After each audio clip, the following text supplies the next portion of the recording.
What is happening, Chiefs Kingdom? I'm back after the Chiefs' 2022 Super Bowl victory season.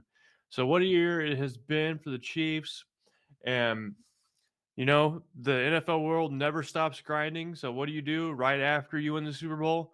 You try to find out how you can win another one. So, can the Chiefs go back to back in 2022 and 2023?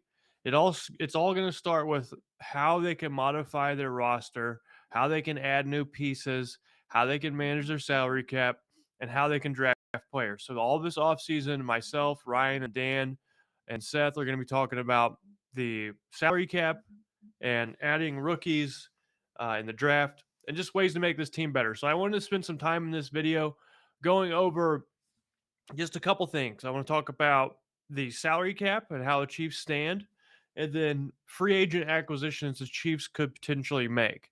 So, starting on the offensive side of the ball, the Chiefs currently have only one quarterback under contract for 2023, and that's the quarterback that matters the most. That's Patrick Mahomes. He has a cap hit of almost $47 million, which is 20.97% of the Chiefs' total cap space in 2023.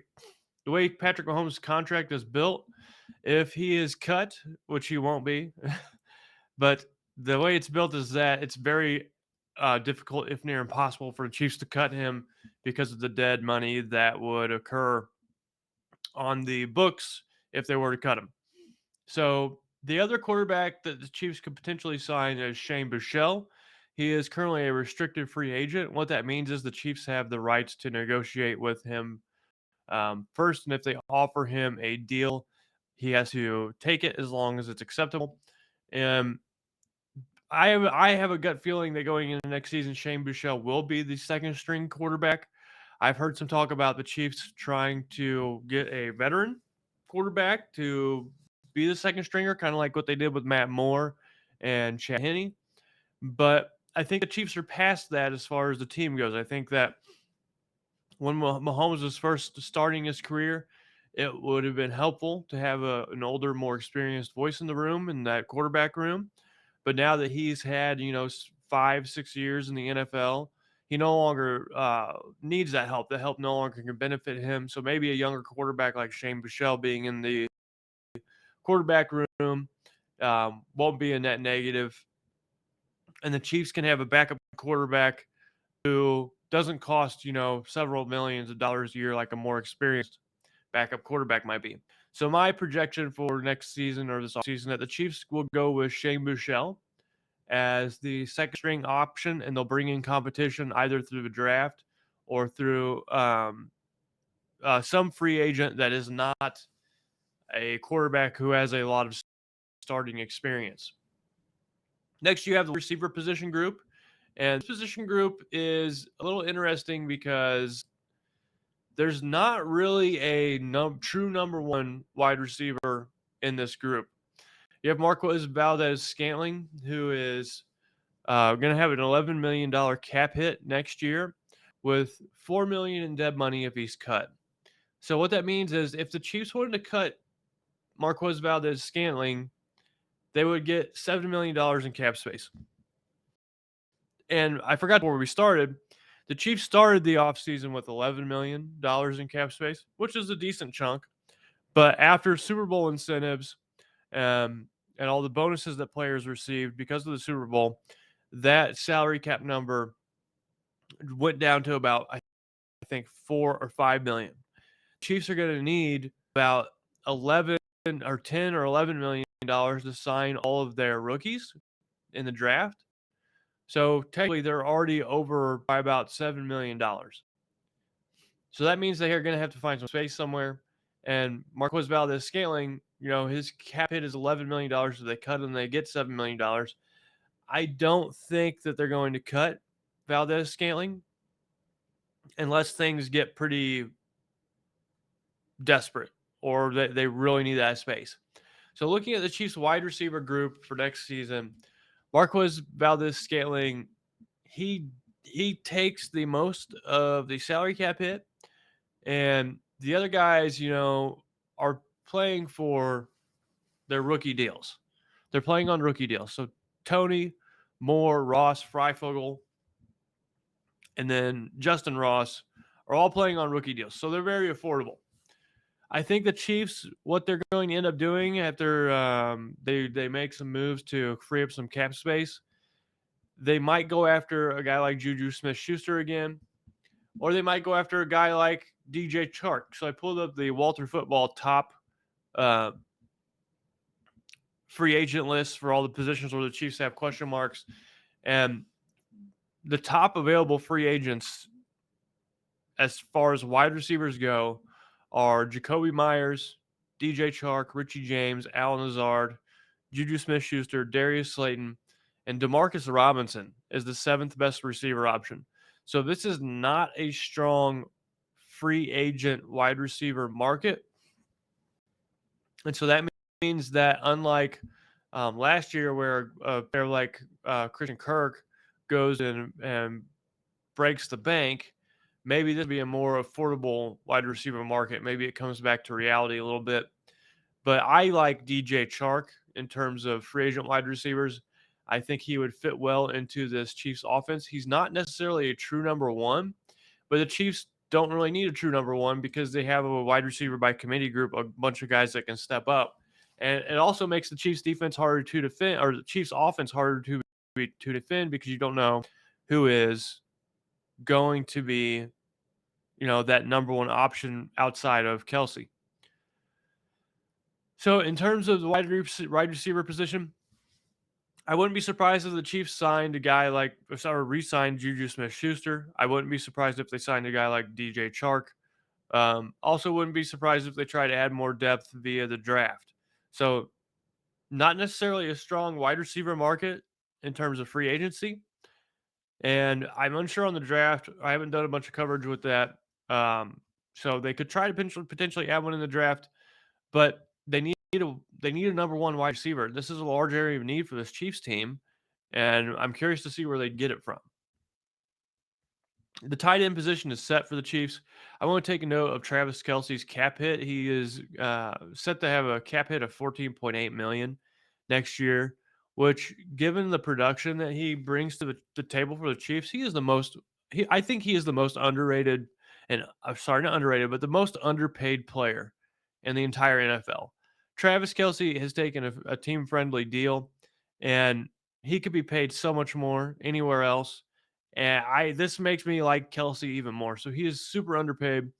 And then lastly, regarding the tight end room, Jody Fortson, he's a free agent, and I think the Chiefs bring him back next year. The running back room. Now, this is where things get interesting. The Chiefs only have two running backs that are under contract for the 2023 season. One of them being Isaiah Pacheco, a very affordable deal. When Clyde Edwards-Helaire is the other. He has a $3.4 million cap hit. And what I want to see the Chiefs do with this group is I want to see them. I want to see if they can bring McKinnon back for a 1-year deal for about $3 million. That would be a good deal for him, and he's earned it. And then Clyde Edwards-Helaire, I've heard reports that he wasn't even at the Chiefs Super Bowl parade, and he showed some frustration. Throughout the year, he was a healthy scratch in the Super Bowl. I was glad that he was in that game, or he was dressed to play in the game, or he made the active roster for the game. But then he was, a healthy scratch, and things seem to be falling apart between the Chiefs and him. And right now, the Chiefs, if they were to cut him, only gain about $900,000 in salary cap space because of his dead cap money if he's cut. And so I don't think that cutting him is worth it. You keep him because you're going to lose that much money in your cap. You might as well keep, a serviceable backup running back, which was probably going to be his role next year. The other option the Chiefs could have is they could try to shop him for a late round draft pick. I think they might be able to get a 7th round draft pick for CEH, and that's a horrible return on the Chiefs' investment. They invested a 1st round pick on this guy, and they're now in a situation where they might be looking to trade him for a late round draft pick. So it was a bad pick for the Chiefs, and the only way they can get out from that $3.4 million cap hit is if he's traded. I think if they can't trade him, then they should keep him. So the Chiefs need to add another, I think a veteran running back, which Jerick McKinnon fits that role, and then add another running back in a draft. And then they'll be set at the running back position. Now, this is where things get tricky. Both tackles for the offensive side of the ball for the Chiefs are currently free agents. So Andrew Wiley and Orlando Brown Jr. are both going into free agency this year. And I have left tackle as the number one position of need for the Chiefs. Orlando Brown Jr., last season, he wanted to be paid a huge amount of money. The Chiefs couldn't work out a deal with him. And so they ended up franchise tagging him. I don't think the Chiefs can franchise tag him 2 years in a row because I think the franchise tag cap hit for the second tag is around $28 million. And that's a pretty hefty number. The Chiefs, like we said, only have, $4 or $5 million in cap space after all the Super Bowl bonuses. They still have to pay around $10 million to their rookies. So they need cap space and they need a left tackle. And all reasonable thoughts that I have Orlando Brown getting paid around 24-25 million dollars a year at left tackle. And this is where the Chiefs are really going to have a difficult time trying to sign him long term. And so if they do sign Orlando Brown long term, then look to have a large signing bonus that's spread out throughout the length of the contract to try to have the first year cap hit number very low. And the Chiefs, they do need a left tackle. I think Orlando Brown Jr. is the number one left tackle available in both the free agency and, potential draft selections that they could have. So he's the best player for the job. Is whether or not the Chiefs can make the numbers work out. At right tackle, I still like Andrew Wiley. He's an affordable option. He gets the job done. He's effective enough for what the Chiefs need to do offensively. Could they find better? Yeah, I think they could. I think they could find better in the draft. I think they could find better in free agency.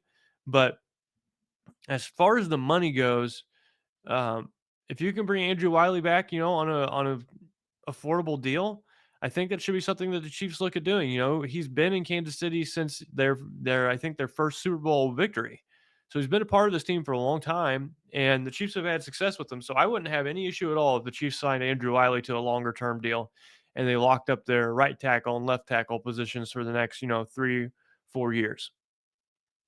But the only way that the Chiefs are going to be able to afford both of these players, both of these tackles to stick around and re-sign with the Chiefs is they're going to have a multi-year deal, and the cap hit is going to have to be spread out throughout, the course of several years. And then the Chiefs cap situation looks really good, in 2024, 2025. I think next year is the largest cap hit that Patrick Mahomes will have against the salary cap in his whole career. So if the Chiefs can find success this year and next year, whenever Mahomes' cap hit is the greatest percentage of the overall cap, then they're in good shape.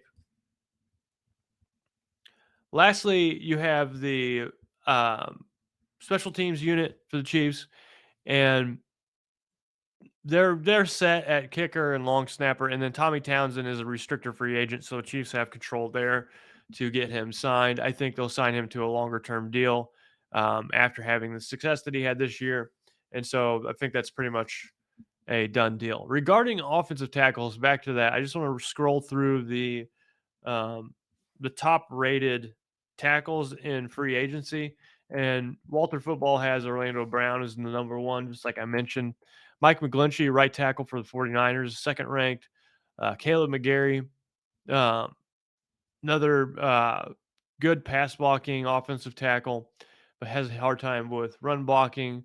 Jermaine Eluemunor, another offensive tackle. He was a right tackle, but he kind of had he's a bit of a 1 year wonder at this point in time. And then from there, the talent just continues to drop down. And that's why I said that Orlando Brown Jr. is probably the best left tackle for the Chiefs in both the free agency group and in terms of the draft they can get, being ready for next year. Onto the defensive side of the ball, this is where things are going to get a little bit sad. And I say that because I think it's in the Chiefs' best interest to maybe move on from a player whom I have grown to really like. But starting with defensive tackle, the Chiefs need bodies in this unit. So they have Chris Jones. He has a $28 million cap hit. And under no way, shape, or form should the Chiefs move on from Chris Jones. In fact, I want the Chiefs to extend Chris Jones's contract, give him a 3 or 4 year extension. I believe he's currently 29, 30 years old. And usually you don't want to sign, an older defensive tackle. Um, to a multi-year deal. But I think Chris Jones is a unique player in that his playing weight has gone down over the last several years. He's began to move to the outside, and those are things that you can kind of lean on as far as um, a player being able to last longer through their career or have a longer career at that position. But the Chiefs need depth, and they need another starter at defensive tackle. So Chris Jones is really the main blue chip guy that the Chiefs have at defensive tackle. After there's Daniel Wise, very low cap hit, and then Tershawn Wharton is a restricted free agent, and I want the Chiefs to bring him back. He had an ACL tear last season, just a rough year. I think that he had some very positive splash plays all throughout his first couple of years in Kansas City, so he should be a player that stays. And then, regarding free agents, I want the Chiefs to bring Colin Saunders back. I think that what he gives you as a physical specimen, both his athleticism, his get after it ability, I like him on this team, and he'll bring good depth to the Chiefs roster, and they should be able to have some room for him. And then lastly, to fill out the last defensive tackle spot, maybe they can pick up a guy in the draft and develop them that way. Now we have the defensive end position, and this is the elephant in the room. Frank Clark's cap hit is $30 million with a dead cap hit of $9 million if he is cut. I think that because the Chiefs need room to sign their rookies, they need room to sign Orlando Brown Jr. to a long-term deal. They need room to potentially bring in a number one wide receiver. I think that Frank Clark, unfortunately, is a casualty, and he is cut. So that means that his cap hit of $30 million will be off the book. Off the books, Chiefs will get about $21 million in cap space, which should give them just enough wiggle room to sign, I would say, two decent free agents, one being Orlando Brown Jr., and then perhaps the other being a starting caliber wide receiver one, wide receiver two hybrid. So that means along the defensive end position, the pass rush, the Chiefs are losing, one of their better pass rushers over the past 5 years. And they're going to need guys to step up. So regarding, free agency at the defensive end position, once again, there are players like Marcus Davenport. He logged 9 sacks in 2021. He's a good player, but he won't, have a $30 million cap hit. So this is where you can start to make up some of your difference, in terms of what Frank Clark was offering versus what you can get out on the market. Zach Allen made a big leap last year. He might get a big contract. So I kind of want to stay away from these one-hit wonders. And this is the player that I really want the Chiefs to go after, Yannick Ngakoue. So I think Ngakoue fits the best with what Spagnuolo wants to do. He's probably going to have a pretty hefty price tag. So this is going to have to be a multi-year if the Chiefs do choose to sign him. He's 28 years old. So if the Chiefs sign Ngakoue, I could see it being a 3-year deal with the salary cap hit spread out across those 3 years with a good signing bonus. And he should be a contributor. There are also some aging players on the defensive end position that might be more affordable than signing a multi-year guy. But Melvin Ingram is back on the market. Robert Quinn's on the market. Jadeveon Clowney's on the market. Trey Flowers is on the market. These are all players who are older, and then you have a guy like Cleveland Farrell, who's 26, and he was selected, number 4 overall, but just totaled 10 sacks over his career so far. So he's a guy that, kind of the prototypical player the Chiefs like to pick up. Was a high draft pick, very talented, but hasn't performed. The Chiefs think that maybe they can get more out of him. So there may be another guy that they try to go with. But there are some pass rushers available in free agency. So the market in terms of years past and how it's looked in years past, this is actually, I would say, a decent, an okay defensive end pass rush market. And so I think the Chiefs are going to cut Frank Clark to clear up some space.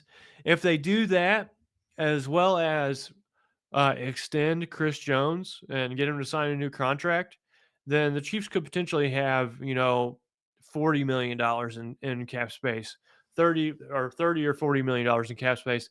And if they're able to both, get cut Frank Clark, get his money off the book, and sign Chris Jones long term, then I think they're going to have enough money for a wide receiver, one wide receiver two hybrid type player like DJ Chark. They're going to have enough room to sign Orlando Brown Jr. long term, and they're also going to have enough money to sign a player like Yannick Ngakoue. So I'm really curious to see what the Chiefs do with both Frank Clark and Chris Jones. But there's some things they can do to manage the cap and get a little money freed up. And I hope that they end up uh, fixing the issue with both those players and bringing in some new talent. Lastly, the linebacker position. This position is set. So they need one more linebacker in terms of filling out the roster.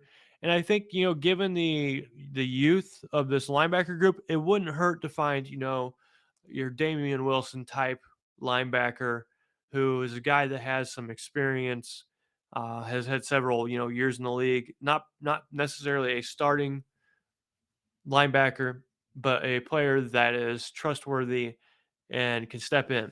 So that's what the Chiefs should do in linebacker. Try to find a veteran presence.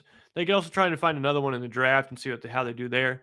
The Chiefs also, regarding the defensive end position, to take a step backwards really quick, this is a position that has to be addressed in the draft. Same as defensive tackle. So both defensive tackle, defensive end, they have to be addressed in the draft. Chiefs have to bring in talent there.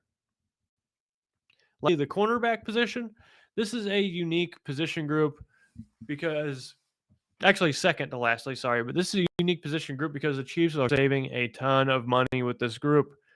4 rookies last year are in this group. And so to round out this bunch, I'm on the fence on what I think the Chiefs should do. Depending on how much cap space they have, I wouldn't have an issue with it if they went and signed a veteran, experienced cornerback, a player who can contribute immediately, to try to take a little weight off of Joshua Williams and Jalen Watson. Or they could also just try to go in the draft again and maybe they strike gold one more time. I like L'Jarius Sneed and Trent McDuffie, but regarding Williams, Watson, and Johnson, I do think that there could be improvements made there. So if they do bring in a free agent, I would look for the more experienced, maybe a guy in the tail end of his career who can come in and help immediately and still has a little left in the tank. And then lastly, the Chiefs have safety. I only have them needing one more safety. I think this is a position that they can either address in obviously free agency or the draft. The Chiefs don't need to go gangbusters here. I like Justin Reed and Brian Cook. I think that those two can be used together successfully, but there's not really out of those two a great coverage, kind of depth strider type free safety in this group. So I think they'll either address that in the draft or they'll re-sign Juan Thornhill depending on their salary cap space. Regarding my ranking of Chiefs needs in this offseason, the most critical positional need for the Chiefs is left tackle. Have to get that resolved immediately.